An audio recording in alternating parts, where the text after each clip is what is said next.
What prompted you to want to come out here specifically? You know, as the year went on that we did the show in Madison, whereas at first it was just kind of a lark, as time went by, we started to get more like into it, and we were having more, instead of just having fun, which we really always did, but we started to talk about, no, this works or this won't work, and this is our style of humor and this isn't, and we were really into it, and nobody wanted to stop doing it, and we weren't really making money. We couldn't support ourselves on it, so we said, hey, let's try show business, and I think we thought it was maybe more pleasant to starve in LA than New York. What was your first big break? Where was the first thing that you felt like, oh yeah, we're really making it happen here? That was different than other experiences you'd had.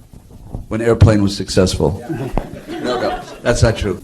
We had some experiences on television. We're on the Tonight Show, but I wouldn't view that as a big break. That was a big deal and something we had always fantasized about. But what did you guys do on the Tonight Show? We did some skits, and they were kind of like, they were actually, a bunch of them were more pantomime kind of stuff as it worked out, but they were funny.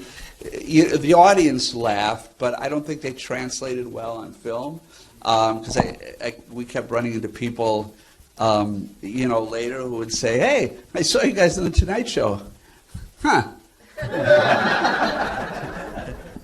and so, okay. I think we thought, TV eats up material too fast, and we want to be in show. We don't want to have someone else direct, But then we thought, hey, let's do a bit movie, So we wrote Kentucky Fried Movie and met John Landis and, took it around to all the studios, turned it down, and so we decided to put our own money, the three of us, put our own money up and made 10 minutes of it, and then took that around and showed people, and the studios turned it down, but United Artists Theater Circuit, which is not the UA studios, but the ones that own the theaters, they played it in one of their theaters, and people laughed, and so they decided to make it. And for me, I think that was the biggest break. We were actually making a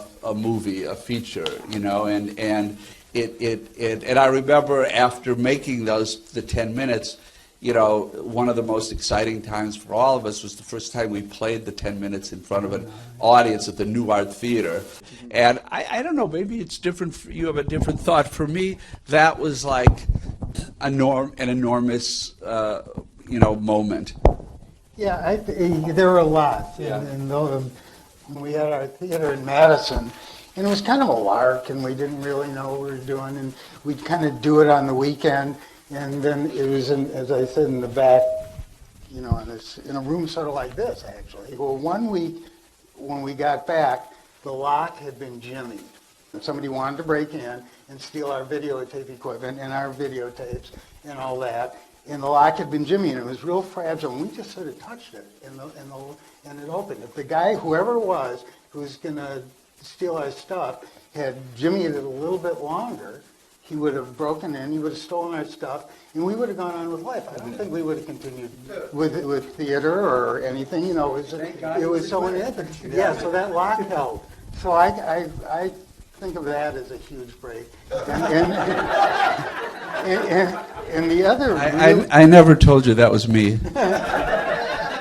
When we first cast Leslie, the casting director said, Leslie Nielsen, he's the guy you go to the night before.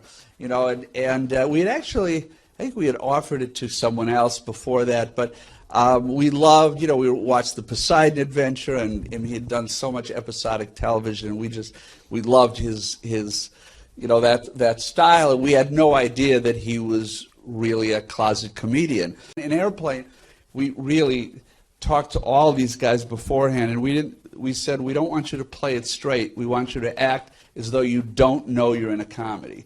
And that was really key, because, playing it straight, You know, people think they're playing it straight, but they're not really. And we really wanted all these guys. You know, we wanted Robert Stack to be just the way he was in The Untouchables or any other, you know, drama he's been in. This, and the same with all these guys. And back then, I don't think that David and Jerry and I really differentiated.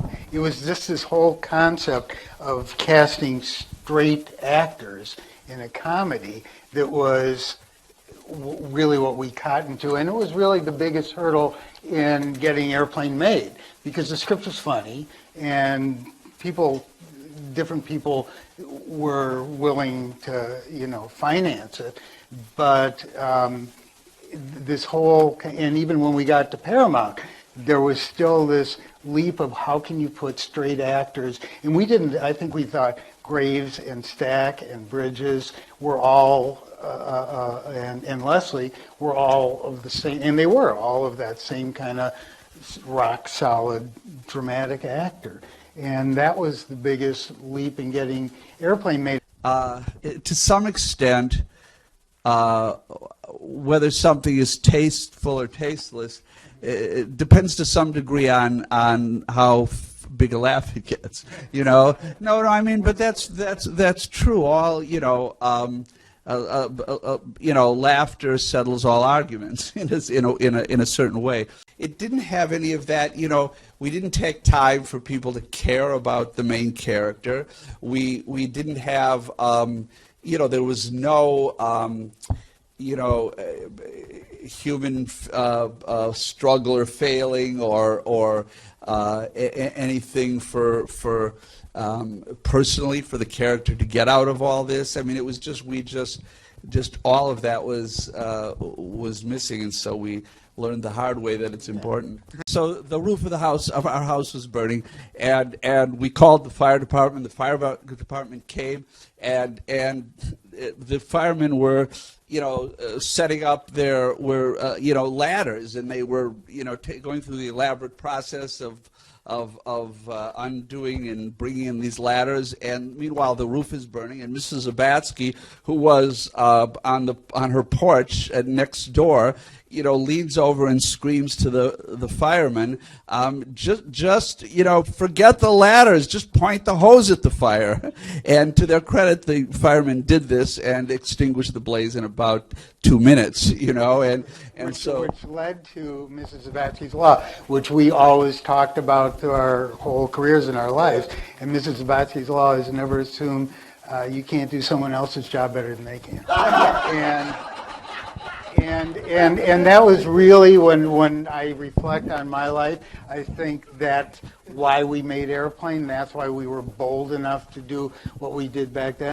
I was just wondering if you guys have personal favorite jokes out of the many jokes you made, and also if there was ever a joke that one of you loved but the other one hated, and there was a conflict on whether it would stay in the movie or not.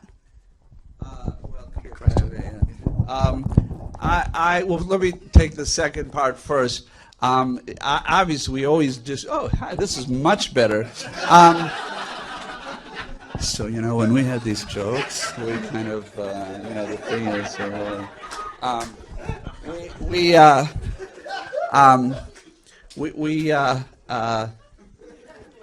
we would talk. We argued about a lot of jokes. Man, a lot of things we've all just loved. But there was always arguments. One good thing, that's the good thing about working with three people. There's always a decision. But we in the end, once we screened it, either it would get a laugh or it wouldn't. So if it got a laugh, I mean, and a good laugh, nobody could. That it would go in, and if it didn't, all three of us, even the person who argued vehemently for it, would say cut it out immediately, because and one thing we did, which was actually I think great, we never he's gone. Oh, good. What's your name? Diana. Hi, Diana. Well, we're really glad that you guys were able to come here today. We love all the work that you've been doing, and I'm wondering, is there any possible chance that you guys would end up working on anything in the future together? You never know. We talk from time to time about things, and I think it's absolutely a possibility. Because you guys together, it's never been better, I got to tell you. Don't you guys agree? I think so. All right, you guys, thank you so much for coming out today. Let's hear it for our guests of honor, Jerry Zucker, Jim Abrams. Thank you so much for coming, you guys. Thank you.